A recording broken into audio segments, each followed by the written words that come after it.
Good morning and welcome back to the Morning Commute. It is Monday morning. Happy Monday, everyone. It is a warm 68 degrees outside, and we are looking at 5:40 in the morning.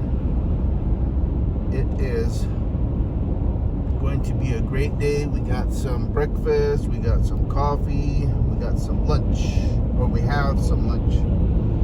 So basically our lunch today is some leftover shake and bake chicken along with some corn on the cob. And so that's what we have. And then for our breakfast, we have some of our famous quick and simple breakfast burritos. And I got some fresh coffee here. I had like half a cup before I left.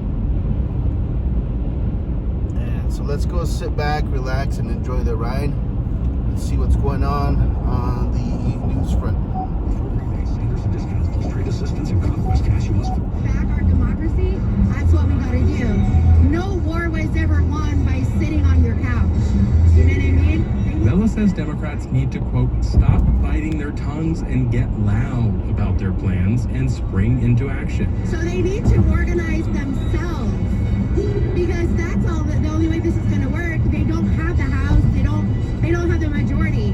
So they need to push back as a wall.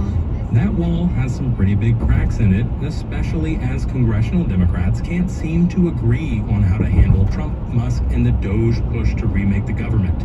For his part, Bernie Sanders says Democrats have a choice. They can continue to stay as a party which essentially turns its back on working families, spends their time raising money, going to their inside the Beltway consultants. Or they can capitalize on this moment by championing policies that address things like income inequality, healthcare, and climate change. If they do that, I think working people will come back into the fold. If not, I suspect the party will continue to decline. One thing that's not declining, interest in his message. This weekend, Sanders drew more than 30,000 people to a speech in Denver, larger than any event during his two presidential runs. Stephen Fowler, NPR News, Tempe, Arizona. This ad on KTAR tomorrow, so call Penguin right now to schedule 480-500-7112. When you have Penguin do the annual maintenance on your air conditioner, not only will it cool your home better, we guarantee it won't break down. But if it does, we'll come back to your home for free and give you back the money you paid for the tune-up. 480-500-7112. Where else are you going to find an early bird AC tune-up offer with this little risk? You literally get your money back if your AC breaks down. Now that's a $149 value, but if you call Penguin today, you're only paying $19. 480-500-7112. Google Penguin Air Plumbing and Electrical or schedule online at penguinair.com. Hey, it's Joe. I think should the DOJ report against the Phoenix police be rescinded? One congressman says yes. We'll talk about it today at 2 on the next Chris and Joe Show.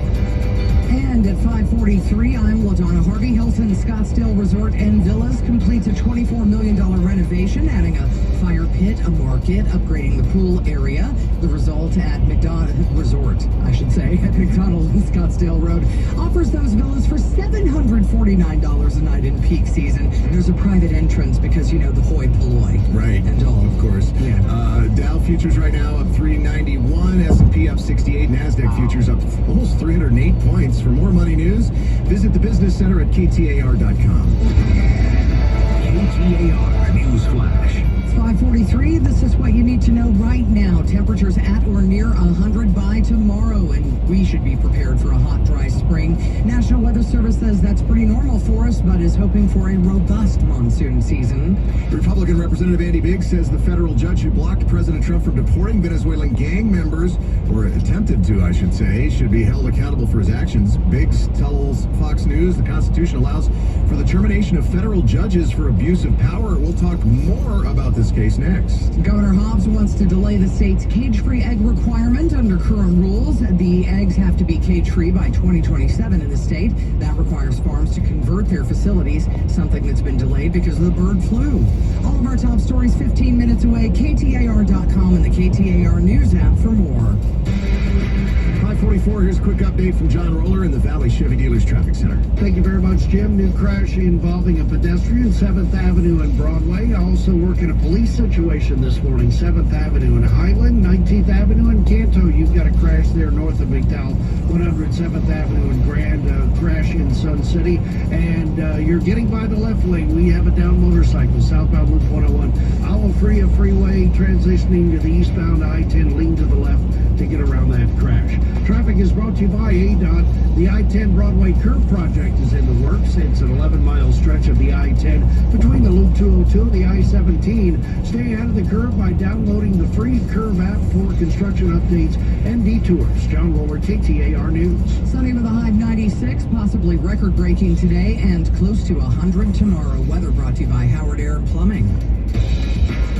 Here's President Trump's border czar Tom Homan talking about a federal judge who attempted to stop the administration from deporting alleged Venezuelan gang members. I understand this case is in litigation through the Alien Enemies Act and will abide by the court order as litigated, but my point was, despite what he thinks, we're going to keep targeting the worst of the worst, which we've been doing since day one, and deporting from the United States. That judge, James Boasberg, has ordered the administration to respond to his court with more details on those deportations this week.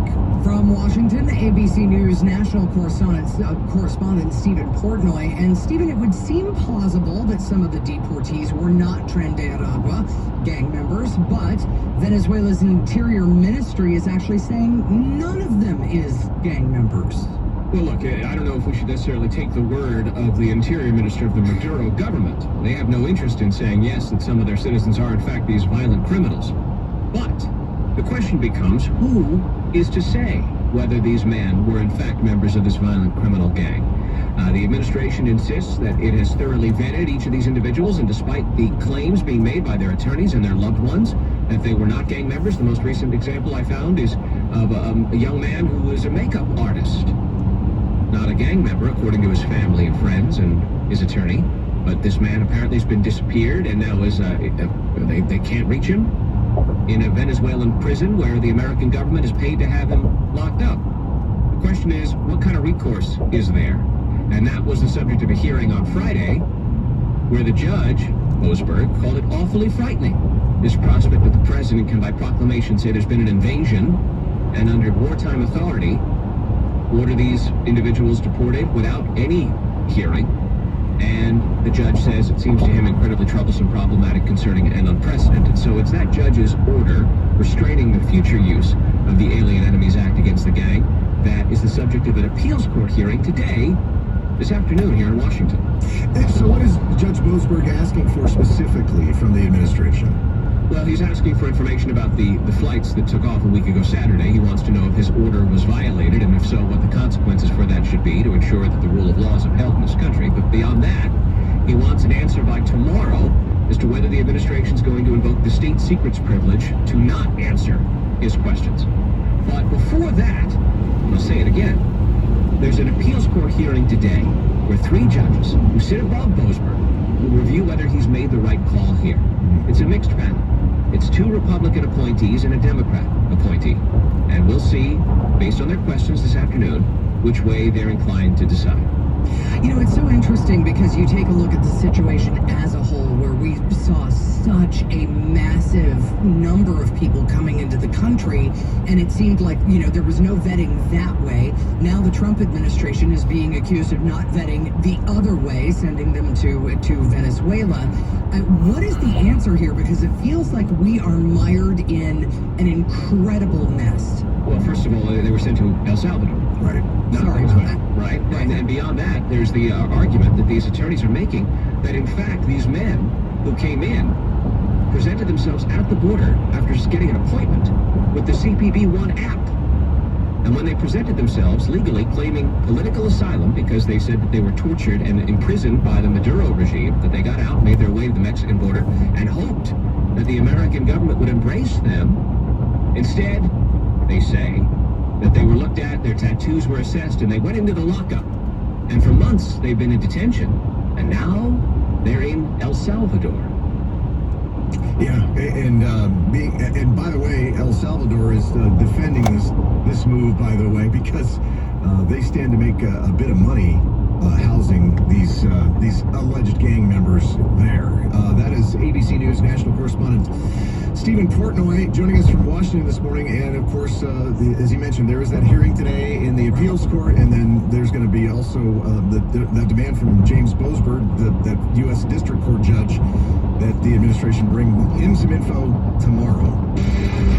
Coming up in just moments, how taking a walk could help save lives. Right now, it's John Roller in the Valley Chevy Dealers Traffic Center. All right, getting a little closer to the 5:30 mark. More folks getting their day underway, and that means more slowing in a couple different areas. Jim, Grand Avenue and 51st Avenue. I'm seeing some stop and go slowing there, and then up ahead, right at the confluence, Indian School Road, 35th Avenue, and Grand Avenue right there is 2 spots of slowing coming into downtown. Southbound I-17, Glendale down to Bethany Home Road. You've got some stop and go building there, and still working that down motorcycle. That is caused slowing on the southbound 101 Alafria Freeway right to the eastbound I-10. The left lane has been reopened. That's the good news there. So that backup looking a little better. Crash involving a pedestrian, 7th Avenue and Broadway, 7th Avenue and Highland. Police activity there this morning, and we have crashes 19th Avenue and in Canto, which is north of McDowell, and 107th Avenue and Grand Avenue. Crash in Sun City. John Roller, KTAR News. We're looking at mostly sunny skies, potentially a record high of 96 today, the old record 94. Tomorrow we're going to be skirting 100, our overnight low 63 degrees. Weather brought to you by Howard Aaron Plumbing. Whether replace or repair, call Howard Aaron Plumbing. All right, let's talk about, there's like 0 chance of rain right now. But we had some rain over the last couple of weeks, and you know it's coming again. That's why you need to talk to Gleason Roofing if you got any questions. Is committed to helping businesses of all sizes make every move matter. Learn more at bankofamerica.com/banking for business. I'm David Brancaccio in Los Angeles. The home genetics testing company 23andMe has filed for protection from creditors. It hopes to sell itself and keep operating. There's a lot of very personal data in there. Marketplace's Nancy Marshall-Genzer has some details. 23andMe is filing for Chapter 11 bankruptcy. This type of bankruptcy allows a company to reorganize and keep going without being liquidated. 23andMe uses saliva from its customers to test their DNA. It says the tests show whether clients are prone to various diseases, including cancer and Alzheimer's. In a statement, the company says it filed for bankruptcy to facilitate a sale process and intends to keep operating, adding that it's, quote, committed to continuing to safeguard customer data. Last year, 23andMe settled a lawsuit alleging it didn't adequately protect that information. Millions of its clients' data was stolen by hackers. In a post on X, CEO Ann Wojcicki says she's resigning and intends to submit a bid to buy the company.